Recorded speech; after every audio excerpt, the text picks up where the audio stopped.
Meus queridos e amados irmãos, que a doce e gloriosa paz do Senhor Jesus seja com todos. Estamos de volta com os comentários de Escola Bíblica Complementar, depois de 3 meses sem publicarmos vídeo, tendo em vista a pandemia do Covid-19, mas graças a Deus que nos dá vitória por intermédio de nosso Senhor e Salvador Jesus Cristo, estamos retornando.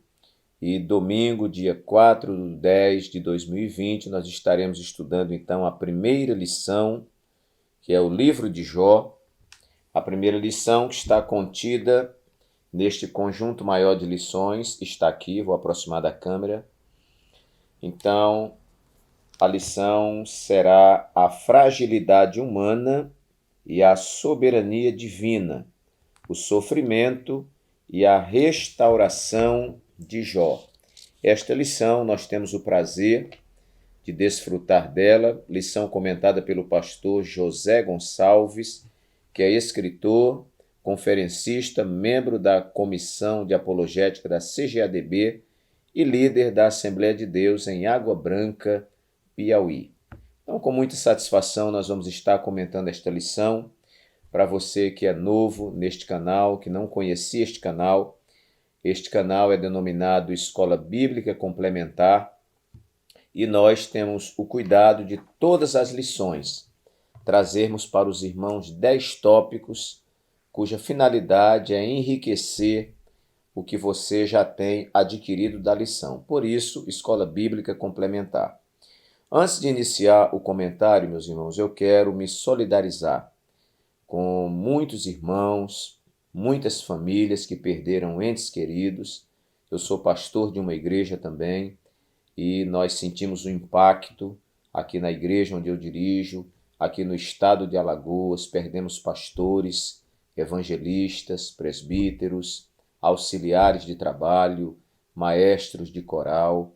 Então todos nós sofremos muito, mas esta lição veio a propósito, se encontrar com esses dilemas que a gente vive na vida humana.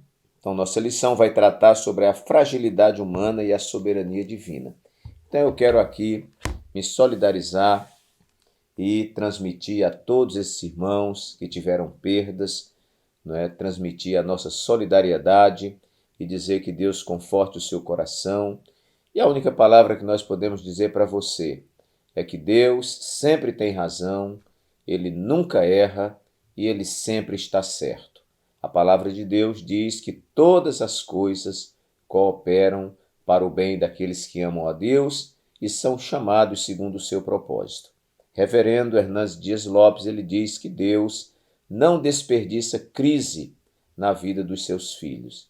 Então, conforte o seu coração, há tempo de chorar, mas também há tempo de sorrir e você voltará a sorrir.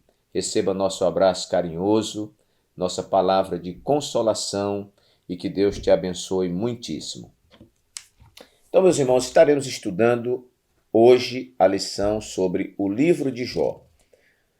O texto áureo desta lição diz assim: Eis que temos por bem-aventurados os que sofreram. Ouvistes qual foi a paciência de Jó, e vistes o fim que o Senhor lhe deu, porque o Senhor é muito misericordioso e piedoso. Esse texto se encontra em Tiago, capítulo 5, versículo 11. Nossa verdade prática nos diz: o livro de Jó não é apenas uma preciosidade da literatura universal, mas, sobretudo, uma poderosa resposta de Deus para as grandes questões da vida. Nossa leitura bíblica em classe se encontra na segunda carta de Paulo a Timóteo, capítulo 3, versículo 16, também no livro de Ezequiel, capítulo 14, versículos 14, 19 e 20, e ainda carta de Tiago, capítulo 5, versículo 11. E nos diz assim a palavra de Deus: toda a escritura divinamente inspirada é proveitosa para ensinar, para redarguir, para corrigir, para instruir em justiça. Ezequiel 14, versículos 14, 19 e 20. Ainda que estivessem no meio dela estes 3 homens, Noé, Daniel e Jó, eles, pela sua justiça, livrariam apenas a sua alma, diz o Senhor Jeová. Versículo 19. Ou se eu enviar a peste sobre a tal terra e derramar o meu furor sobre ela com sangue, para arrancar dela homens e animais. Versículo 20. Ainda que Noé, Daniel e Jó estivessem no meio dela, vivo eu, diz o Senhor Jeová, que nem filho nem filha eles livrariam, mas só livrariam a sua própria alma pela justiça.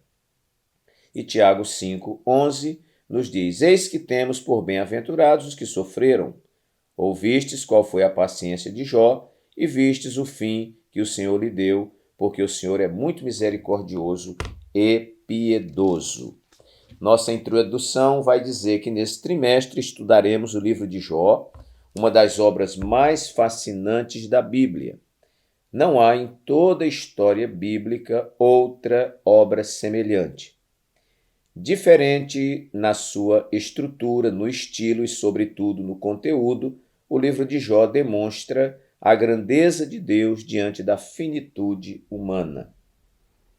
É, portanto, uma obra que alimenta a nossa esperança quando tudo mais parece ter perdido o sentido. Então, uma lição muito preciosa para todos nós.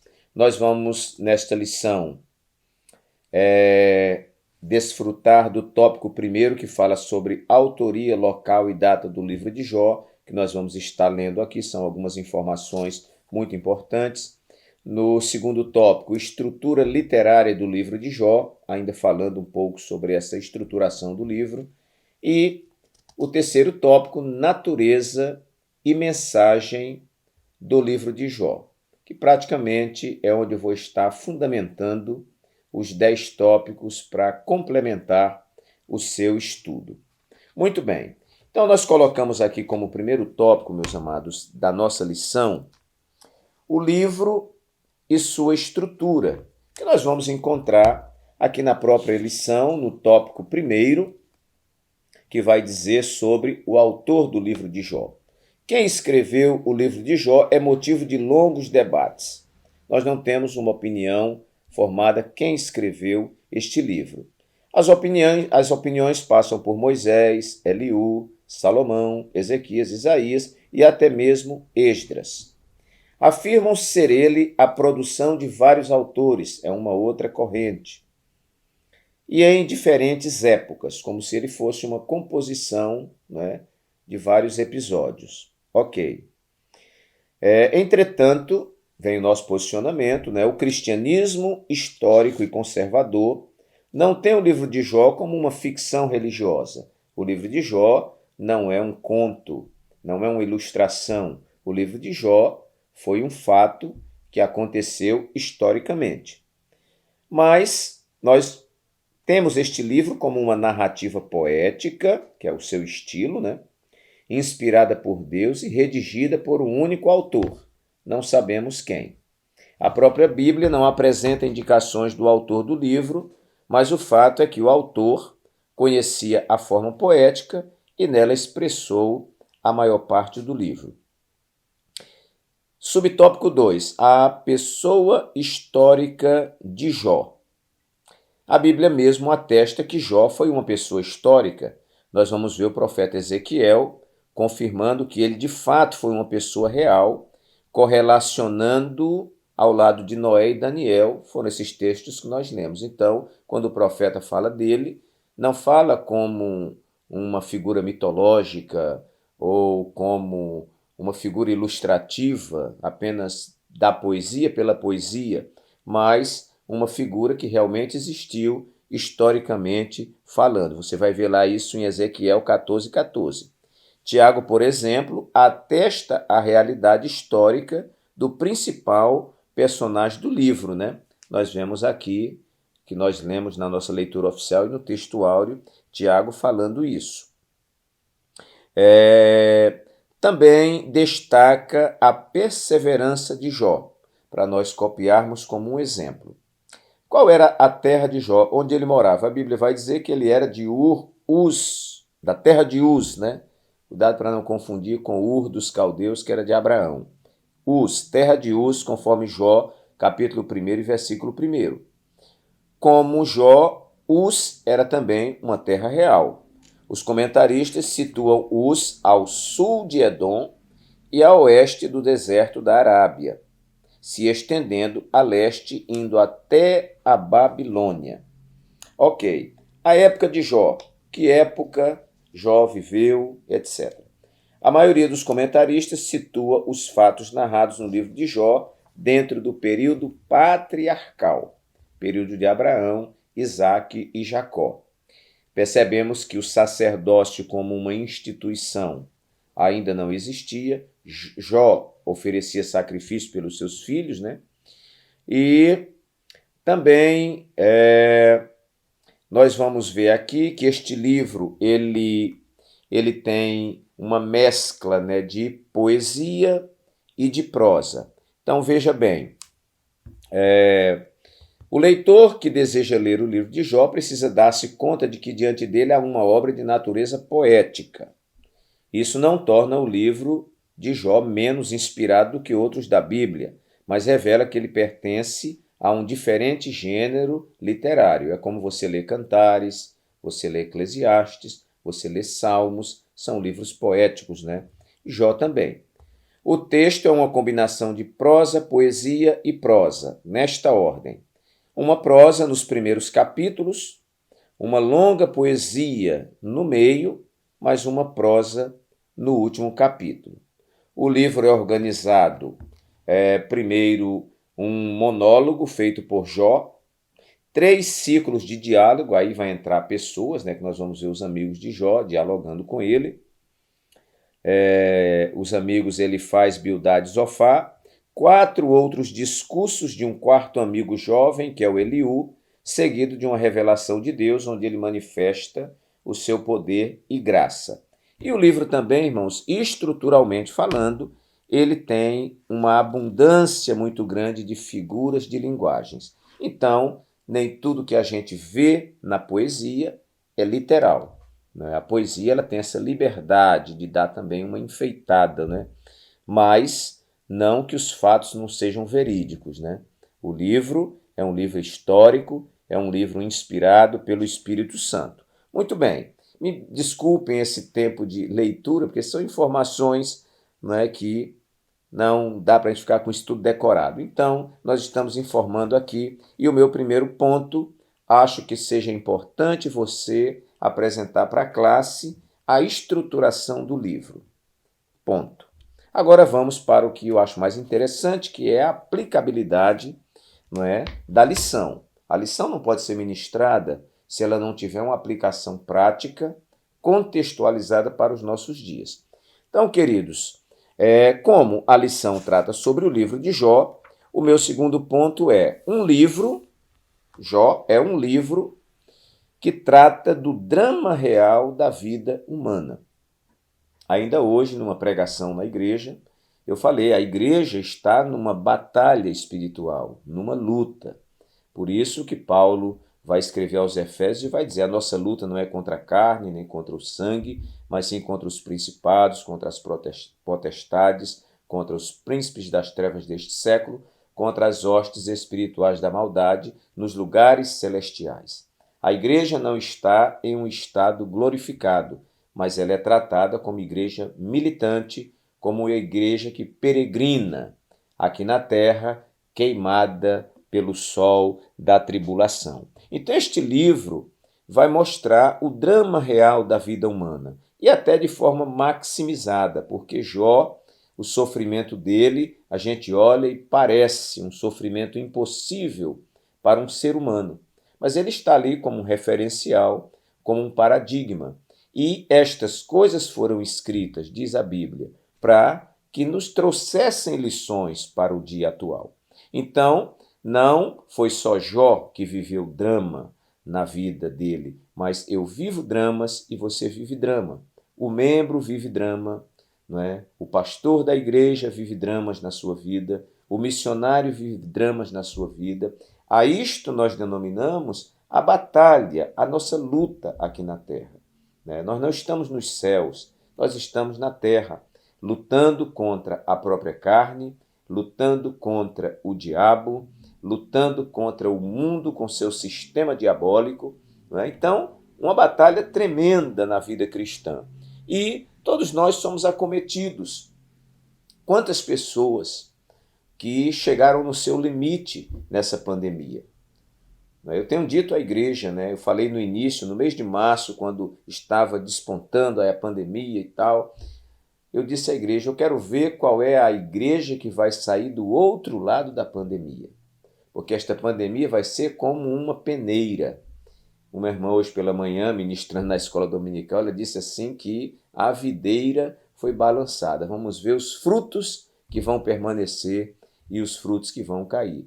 Então, meus queridos, nós hoje vivemos diante de uma teologia equivocada, onde se diz que o cristão não pode sofrer, que o cristão não pode adoecer, que o cristão não pode ser empregado, ele tem que ser patrão. Esta teologia envenenada da prosperidade, em que coloca que o cristão não tem lutas nesta vida. Ora, Jesus mesmo disse, no mundo vocês terão aflições, mas tenham bom ânimo, porque eu venci o mundo. Então, o livro de Jó vai mostrar um homem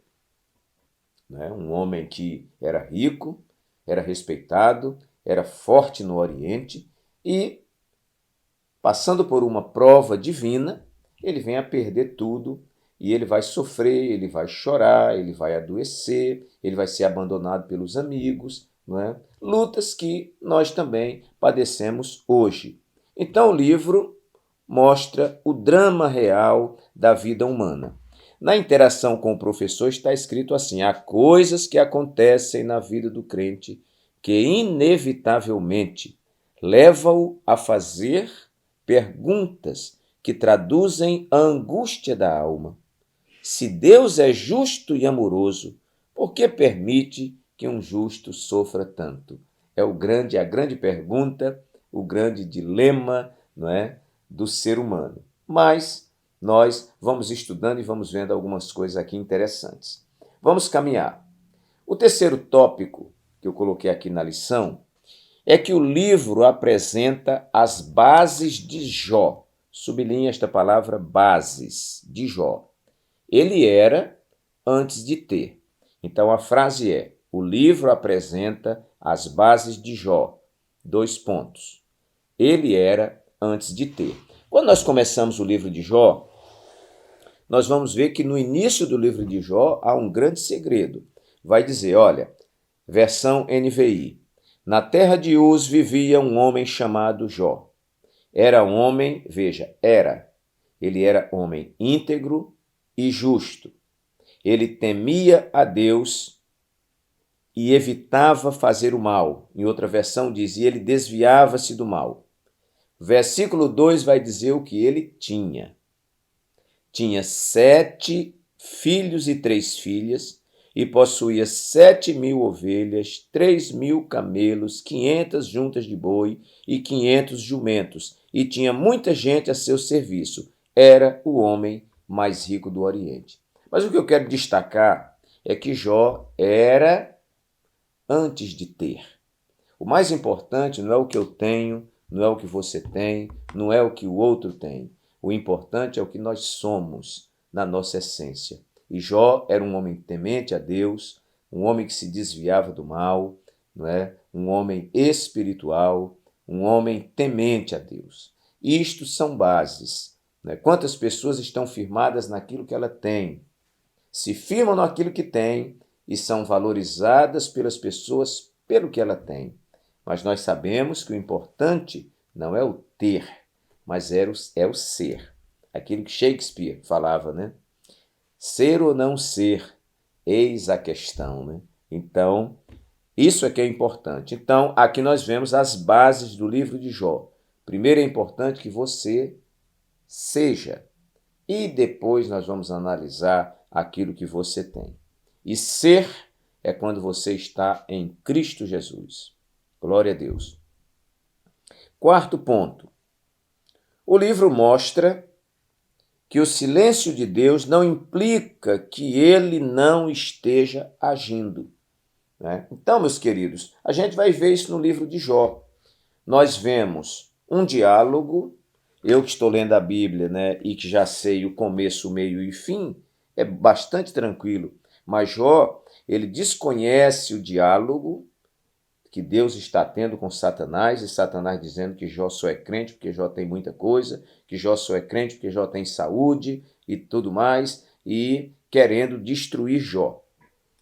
E Deus vai mostrar para Satanás que Jó não é crente, não é fiel somente porque tem, mas ele é fiel porque ele é. Então, nós vamos ver que Jó, da noite para o dia, assim, irmãos, ele vê tudo desaparecer, não é? Morre o gado, morre camelo, morre todos os seus animais, não é? Os filhos morrem e ele vai à falência geral, né? Vai para o fundo do poço e ele não entende o que está acontecendo. Porque quando ele analisa a vida dele, ele tem uma vida de homem sincero. Ele diz, eu sou temente a Deus, eu oferecia sacrifícios ao único Deus verdadeiro, sempre fui temente a Deus e a sua palavra, e por que está acontecendo isso comigo? Né? E Deus não fala nada com ele. A gente vai observar que no livro de Jó, nós temos 37 capítulos de silêncio de Deus. No 38º capítulo é que Deus vai aparecer falando com Jó. E aí, daí para frente, nós vamos vendo a restauração de Jó. Mas veja, irmãos, 37 capítulos que você vê a mulher de Jó falando, você vê os amigos de Jó falando, mas Deus não está falando, né? O que ele mais queria era que Deus dissesse porque ele está passando por aquilo. Mas não se esqueça que a nossa lição fala da fragilidade humana, mas fala da soberania de Deus. Soberania é Deus fazer o que quer, do jeito que quer, com quem quer, quando quer, não é? E quando não quer fazer também não faz, não é? Então, ele é soberano, ele faz como quer. Você é o barro e ele é o oleiro. E o barro não tem como questionar o oleiro. Então, esse silêncio de Deus não implica dizer que Deus não estava agindo. Ora, será que nesse silêncio de Deus, onde Jó está sendo afrontado, está sendo questionado quanto à sua integridade, Deus não está trabalhando? Está trabalhando. Lá no final, ele vai dizer, quando Deus se manifesta, quando ele tem tudo restaurado, ele vai dizer, eu te conhecia de ouvir falar, mas agora os meus olhos te veem. Então nós podemos dizer que no silêncio, quando Deus está agindo, né, ele está construindo em nós, ainda que nós não percebamos, né, o seu trabalhar. Ele está trabalhando ao nosso favor e não tenha nenhuma dúvida. Passe pelo que você passar, dentro da permissão de Deus, Deus sempre estará te levando para um lugar melhor. Ok. Quinto lugar, o livro mostra que os caminhos de Deus são diferentes do caminho do homem. Não adianta, meu irmão, fazer agenda para Deus. Não adianta você decretar, determinar e tudo mais. Não adianta. Deus tem os seus caminhos. Lá em Isaías está escrito, né, Isaías 55, se eu não estou equivocado, versículos 8 e 9, ele vai dizer assim, os meus caminhos não são os vossos caminhos. Não é? Não são. Os meus caminhos não são os vossos caminhos. E os meus pensamentos também não são os vossos pensamentos. Eu vou só dizer para vocês a diferença. Aí o Senhor diz, olha, como os céus estão elevados acima da terra, assim os meus caminhos são mais altos que os vossos caminhos. Irmãos, não é uma coisa que está caminhando paralelo ali pertinho, não. É algo muito longe. Então, assim como os céus estão mais distantes da terra, assim os meus caminhos são mais altos do que os vossos caminhos e os meus pensamentos mais elevados que os vossos pensamentos. Quando Jesus trata alguma coisa com os seus discípulos, ele diz, olha, o que eu estou fazendo agora quando ele lavou os pés dos seus discípulos, ele disse: o que eu estou fazendo agora, vocês não vão entender. Vocês vão entender depois. E por que não diz agora? Porque se disser, não vai entender nada. Então, meus queridos, nós vamos ver neste livro que os caminhos de Deus não são os nossos caminhos. Ora, Deus resolve atender a Satanás, nenhuma proposta de tentar a Jó. Isso Deus trata lá. Ele é soberano, ele faz como quer. Deus conhecia Jó e sabia a estrutura que Jó tinha, e Deus permite. Deus poderia dizer: o que é que você quer com o meu servo, Satanás? Mas Deus disse: vai, Satanás, trabalhe. Porque quando Deus quer nos abençoar, quando Deus quer nos edificar, irmãos, ele usa até Satanás para trabalhar, e ele vai ter que trabalhar ao seu favor. Deus é soberano. Satanás trabalha, mas trabalha na rédea, né? Porque o nosso Deus é quem governa todas as coisas. Então o livro vai mostrar, você vai ver em todo o livro, que os caminhos de Deus não são os caminhos dos homens. Para a esposa de Jó, Jó não está certo. Para os amigos de Jó, que não eram pessoas desprovidas de conhecimento, eram pessoas que tinham muito conhecimento, não é? Para todos eles, não tem explicação. Como é que um homem fiel está passando pelo que Jó está passando? Então, eles constroem uma teologia. Se você está passando pelo que está passando, Jó, tem erro aí. Tem coisa escondida aí. Tem pecado nesse negócio. Porque não pode. Mas no caminho de Deus, pode. E Deus está provando a Jó. Ok. Sexto lugar. O livro rompe com a teologia da barganha. Vamos ver o tópico 3 e o subtópico 2 desta lição, que há uma informação interessante. Diz assim: existe bondade desinteressada? Para muitas pessoas, qualquer prática religiosa não passa de barganha.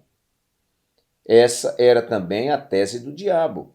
Para ele, Jó só permanecia fiel a Deus porque recebia benefício em troca. Jó era um homem agraciado com muitos bens, com uma família formidável, cercado de muitos amigos e gozava de boa saúde. Nessas condições, como disse Satanás, todos são devotos. Todavia, vindo o infortúnio, a crise, a luta, a tragédia, a calamidade, será que esse fervor religioso permaneceria? Satanás estava disposto a apostar que a espiritualidade de Jó não subsistiria a uma prova de fogo. Muito bem. O que acontece com Jó? E que Satanás não conhece, mas Deus conhece. É que em Jó se cumpre o Salmo 23. O Salmo 23 diz assim: o Senhor é o meu pastor, nada me faltará. Mais importante do que nada me faltará é o Senhor ser o seu pastor e ser o seu Senhor. Então, para a teologia genuína, nós vamos aprender que o Deus da bênção é mais importante do que a bênção do Senhor. O Deus das dádivas é mais importante que as dádivas do Senhor. Então, para Jó, a sua construção teológica, a sua formação religiosa é que Deus é mais importante que todas as coisas. Jó vai dizer: o Senhor Deus me deu e o Senhor Deus tomou. Isso é soberania. Bendito seja o nome do Senhor. Quando a mulher de Jó diz: amaldiçoa esse teu Deus e morre, ele vai dizer: tu falas como as loucas. Nós receberíamos de Deus os bens, os benefícios, e não receberíamos os males? Isto é soberania. Então, meus amados, Jó vai mostrar e vai romper com a teologia da barganha, uma teologia muito em voga nos dias de hoje, onde eu vou entregar dinheiro no altar do sacrifício para Deus me dar uma casa no melhor bairro, para Deus me dar a gerência de uma empresa, para Deus me fazer grande, para Deus me fazer triunfar sobre os outros e etc. Não que nós façamos teologia ou apologia à teologia da miséria. O crente deve ser próspero, mas nós não podemos fundar, firmar os nossos passos, construirmos em cima de bases, não é, que estão alimentando simplesmente a prosperidade.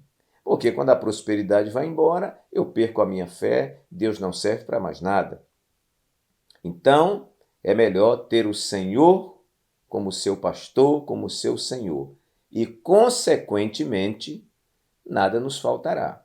É tanto que o salmista vai dizer, ele me faz estar em pastos verdejantes, me leva para junto das águas tranquilas, refrigera a minha alma, guia-me pelas veredas da justiça. Mas aí vem o cerne do Salmo 23. Ainda que eu ande pelo vale da sombra da morte, não temerei mal algum. Aqui desaparece todos os bens, aqui desaparece todos os benefícios. O salmista diz, eu não temerei, porque tu estás comigo. Aí vai se cumprir aquilo que Jesus disse lá em João 15, eu sou a videira e vocês são as varas. Todo aquele que está em mim e eu nele, esse dá muito fruto, porque sem mim nada podeis fazer. Então, nós não trabalhamos uma teologia de barganha. Eu não oferto na casa de Deus porque quero receber o dobro. Eu não entrego o dízimo na casa do Senhor porque quero receber o dobro. Eu entrego porque estou adorando a Deus, sou grato a Deus por tudo que Ele fez na minha vida. E Ele me dá se Ele quiser. Mas como Deus é fiel, não é? Sem precisar barganha, Ele vai nos abençoar muitas vezes mais, porque ninguém supera a Deus no dar. Muito bem. 7º ponto, vamos correndo, que as horas vão voando. O livro demonstra a soberania de Deus. Pronto, irmãos, não tem o que questionar. Há poucos dias eu conversava com alguns irmãos e eu dizia que eu acho engraçado quando alguém diz assim, quando chegar lá no céu, eu vou perguntar isso a Deus, vou perguntar aquilo a Deus, eu vou tirar essa dúvida quando chegar lá. E certo dia o Espírito Santo ministrava o meu coração, olha meu filho, lá no céu talvez a gente não tenha força nem de levantar os olhos, não é? Porque Deus é Deus, Deus é soberano, Deus é onipotente. Ninguém vai questionar Deus de nada, ninguém vai perguntar coisa nenhuma para Deus. Eu creio que quando nós olharmos para Jesus, olharmos para Ele, nós já teremos todas as respostas. Você já viu em um sonho que ninguém fala nada no sonho, você não ouve voz, não ouve nada, e você entende todo o contexto? Eu creio que chegando nos céus, quando olharmos para Jesus, nós vamos ter todas as respostas sem precisarmos perguntar coisa nenhuma. Respostas daquilo que Deus quer nos mostrar, porque Ele vai mostrar o que Ele quiser mostrar. Nem na eternidade nós vamos conhecer Deus totalmente, porque o dia que Ele for conhecido totalmente, Ele deixa de ser Deus. Deus sempre será o mysterium tremendum, e nós vamos sempre estar andando em direção a Ele, conhecendo e prosseguindo em conhecer ao Senhor. Então o livro rompe com a teologia da barganha. Jó tinha muito, servia a Deus. Jó perdeu tudo, continuou sendo servo do Deus vivo. E o livro demonstra, então, o tópico 7, perdão, nós já estamos no 7º, o livro demonstra a soberania de Deus, ou seja, Deus faz como quer, com quem quer, até quando quer, e se manifesta quando Ele quer. Isso é soberania, é a autoridade que Deus tem para fazer o que Ele quiser, quando quiser, onde quiser, com quem quiser, pelo tempo que Ele quiser. 8º lugar, o livro mostra que nem sempre conhecemos os bastidores de Deus. Isto é uma verdade, irmãos. Para nós que lemos o livro de Jó, nós vemos aqui o diálogo de Deus com Satanás por trás das cortinas. Jó está do outro lado da cortina e ele não sabe de nada.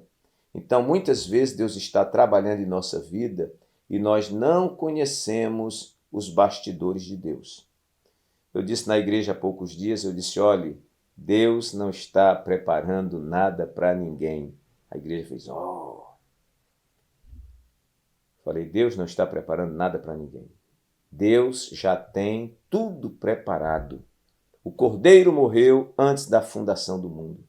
O Senhor nos elegeu nele antes da fundação do mundo. Então, Deus não está preparando nada. Tudo já está preparado. Aí eu disse para a igreja, se tudo está preparado, por que Deus ainda não te deu e talvez não tenha me dado? Porque você não está preparado para receber. Então, meus irmãos, deixemos Deus trabalhar nos seus bastidores. Ele conhece o início e ele conhece o fim. Ele conhece você por dentro e conhece por fora. O salmista disse, Senhor, tu me sondaste e me conheces. Tu conheces o meu sentar, o meu levantar, o meu deitar. De longe o Senhor já entende todos os meus pensamentos e sem que haja uma palavra na minha boca ou na minha língua, o Senhor já conhece tudo. Então, irmãos, diante desse Deus Todo-Poderoso, nós temos que nos curvar. E como os irmãos costumam dizer, deixa Deus trabalhar lá nos seus bastidores. E quando ele quiser se revelar, é como diz lá em Deuteronômio 29, 29, as coisas reveladas são para nós, para os nossos filhos, porém as coisas que não são reveladas são para o Senhor nosso Deus. Ele mostra quando quer, ele se revela, ele tira o véu quando ele quer. Quando ele não quer, a gente deixa ele trabalhando lá por trás dos bastidores, porque ele nunca erra, ele sempre está certo e ele sempre tem razão. E em último lugar, 10º ponto, o livro mostra que os crentes são transformados não pela simples informação, mas pela revelação. Vamos ver tópico 3 e subtópico 3 para nós encerrarmos. Veja como diz aqui. Pode o homem compreender Deus? Os últimos capítulos de Jó mostram os impactos que a revelação divina tem sobre os homens. Como Paulo, que foi verdadeiramente mudado quando contemplou o Senhor numa visão. Assim também Jó é totalmente transformado quando contempla a majestade do Senhor. A questão para Jó não foi tanto o entender Deus, mas experimentá-lo. Que revelação maravilhosa. Muitas vezes nós não entendemos Deus, mas experimentamos. E não vivemos simplesmente de conhecimento, mas de revelação. Quando Jesus pergunta aos seus discípulos, quem dizem os homens ser o Filho do Homem? Uns estão dizendo que o Senhor é Jeremias, outros estão dizendo que o Senhor é João Batista, outros estão dizendo que tu és Elias, e outros estão dizendo que o Senhor é um dos profetas. Jesus disse, e vós, quem dizeis que eu sou? Pedro toma a palavra e diz, tu és o Cristo, o Filho do Deus vivo. Jesus olha para ele e diz, bem-aventurado és tu, Simão Barjonas, porque não foi nem a carne nem o sangue, não foi o intelecto que te revelou, mas meu Pai que está nos céus. Nós ainda vivemos da revelação de Deus. Que o Senhor continue se revelando a nós, abrindo os segredos das Escrituras para o nosso coração. Meus queridos e amados irmãos, que Deus assim abençoe a você, nesse início de jornada. Levante a cabeça, vamos prosseguir, porque a Bíblia diz, quando vocês virem acontecer essas coisas, levantem a cabeça, porque a vossa redenção está próxima. Ponto, terminamos aqui o nosso comentário. Eu quero dizer a você que é inscrito neste canal, quem não é inscrito ainda se inscreva, e neste mesmo canal nós estamos publicando toda semana um vídeo denominado Flechas de Sabedoria, onde eu leio um texto bíblico, conto sempre uma ilustração muito interessante e tiro 5 flechas, que são as ideias baseadas no texto e na ilustração. Você vai gostar muito e vai edificar a sua vida. São vídeos pequenininhos de 8, 10, 12 minutos e não deixe de assistir. E se não é inscrito no canal, se inscreva, dê aí o seu like e que Deus te abençoe grandemente e até o nosso próximo vídeo, se Deus assim o permitir.